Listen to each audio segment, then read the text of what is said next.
आइए, good morning. हम कर्म योग पर चर्चा करेंगे। कर्म योग में इससे पहले मैंने कई वीडियोस बनाए होंगे, मुझे खुद याद नहीं क्या बनाए होंगे। अब मैं कर्म योग में मेरी जितनी समझ और बड़ी है, मैं उसको आपसे शेयर करता हूँ। विगत कुछ दिनों से मैं ये समझता हूँ कि मैं इस चीज़ का अनुभव अवश्य करता हूँ, जो श्री कृष्ण कहते हैं कि इंद्रियाँ अपने अपने गुणों में या स्वभाव में लगी हुई हैं और मैं इससे मुक्त हूँ। क्योंकि इंद्रियों का जो काम है वो करेंगी ही, वो उनको दिया गया है। सोचने का, देखने का, सुनने का जो भी कुछ काम है वो इंद्रियां, मन भी एक इंद्री ही मान ली जाएगी यहाँ पर, और है ही मन एक इंद्री। मन एक इंद्रियों को नियंत्रित करने वाला बड़ा पुंज ही माना जाएगा। तो इस प्रकार से जितनी भी इंद्रियां हैं वो अपने काम कर रही हैं, मन अपना काम कर रहा है, प्रकृति अपने काम, प्रकृति के गुणों के अधीन ये सब अपना काम कर रहे हैं और मैं निर्लिप्त पड़ा हूँ। ऐसा विचार करने से आनंद की प्राप्ति होती है और ऐसा कुछ कुछ अनुभव मुझे होने लगा है।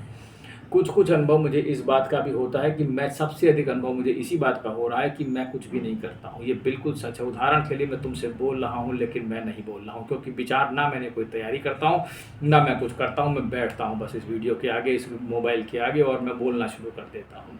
ये सारे विचार कहीं से आते हैं और मैं तुम्हें सुना देता हूँ। मुझे खुद कभी कभी अपने वीडियो सुन के आश्चर्य होता है कि मैं ऐसा कैसे बोल सकता हूँ। तो इसलिए इस चीज़ को समझने की आवश्यकता है, और जो चीज़ें मैं इन विचारों से करता हूँ फलस्वरूप मुझे मालूम होने लगा है कि ये कभी भी आ सकते हैं और ये अद्भुत होते हैं। उदाहरण के लिए मैं बैठा हूँ, एक विचार आएगा ऐसा करो, और वो चीज़ ऐसे होकर के उसका सृजन हो जाएगा और वो अद्भुत होगी। इसे पकड़ने की कोशिश करो और इसे देखने की कोशिश करना, तभी तुम इस कर्म योग के बंधन से मुक्त हो पाओगे। मेरी बात ध्यान से समझना।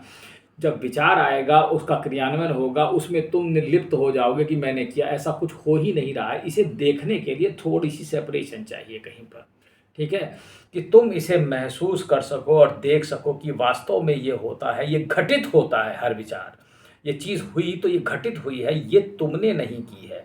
इस चीज़ का अनुभव करना ही कर्मयोग है। मैं तुमसे कहूँगा, ब्राह्मणी अध्याय कर्माणि संगम तकत्वा करोति लिप्यसे न पापेन पद्म पत्र विमामिसा। कमल का पत्ता पानी से लिप्त नहीं हो रहा है। अगर तुम इस निर्लिप्तता को प्राप्त हो रहे हो तो तुम सही कर्म कर रहे हो। मैं तुमसे कहूँगा, तुम वास्तव में कर्मयोगी हो, और योग ही सबसे बड़ा कौशल है। जैसे योग कर्मेषु कौशलम में से कहा गया है गीता में, ठीक है। किस अध्याय में कहा गया है इसको तुम देख लें, शायद दूसरे अध्याय में कहा गया है। तो इस तरीके से अगर तुम कर्म योग की सही में तुम्हें इसकी अनुभूति होने लगे कि तुम कुछ नहीं करते, तुम निर्लिप्त हो, तुम पड़े हो, तुम आनंद हो, और स्वयं ही सब कुछ ना कुछ कोई आ रहा है, जा रहा है, तुम बस देख रहे हो। वो आता है, करता है, कुछ जाता है, फिर वो कुछ कर रहा है, वो कुछ कर रहा है। इस संसार में बहुत कुछ हो रहा है और तुम्हारा जो चीज़ हो रही है वो अपने आप ही हो रही है। तुम आनंदित हो, मैं तुमसे कहता हूँ।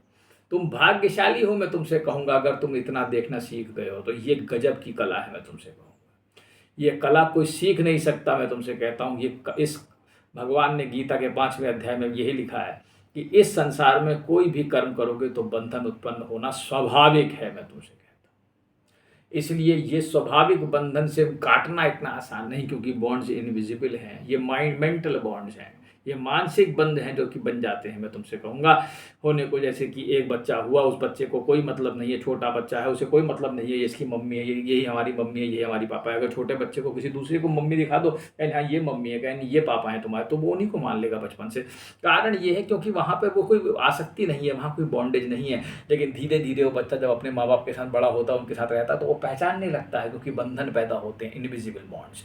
यही मेरे मम्मी है, यही मेरे पापा हैं। ऐसे हर चीज़ से होता है, यही मेरा स्कूल है, ये मेरी दादी है, ये नानी है, ये मेरा घर है। तो ये जो बंधन है, यही व्यर्थ का बंधन है कुछ नहीं यहाँ पर, और सब कुछ एक बंधन ही तो है, और क्या है सब कुछ लेकिन सब कुछ नहीं है, ऐसा कुछ है भी नहीं, समझ लो। तो जरा बारीकी से विचार करना इस बारे में जो मैंने तुमसे कहा है, इसको देखो, इसको अनुभूति करो। मैं तुमसे कहता हूँ, और परमात्मा को धन्यवाद देना अगर तुम्हें ऐसा अनुभव हो जाए, क्योंकि ये अनुभव होना ही एक बहुत बड़ी बात है, क्योंकि इससे तुम मुक्त रहते हो। जब तुम सब कुछ भगवान के शरणागत छोड़ देते हो पूर्णतः, ये जो हो रहा है होने दो, जो होगा होगा, देखा जाएगा। क्योंकि अरबों खरबों प्राणी रोज पैदा हो रहे हैं, मर रहे हैं, पता नहीं कुछ समझ में आ रहा है क्या यहाँ पे क्या हो रहा है। इसलिए किसी चीज़ से ना भय की आवश्यकता है, ना कोई चिंतन करने की आवश्यकता है, ना कोई चिंता करने की आवश्यकता है, माफ़ कीजिएगा। इस तरीके से जब तुम करोगे तब तुम विचार करना इस बारे में, तब तुम कर्म में सिद्ध हो जाओगे। ठीक है, तो सिद्ध होने के लिए बस अनासक्त रहो, आनंदित रहो, इंद्रियों को नियंत्रित में रखो और परमेश्वर जैसा कहते हैं उनको समर्पित कर दो और देखो फिर उसके बाद जो कर्म होता है वो अद्भुत होता है। धन्यवाद। और इसी को कर्मयोग कहते हैं।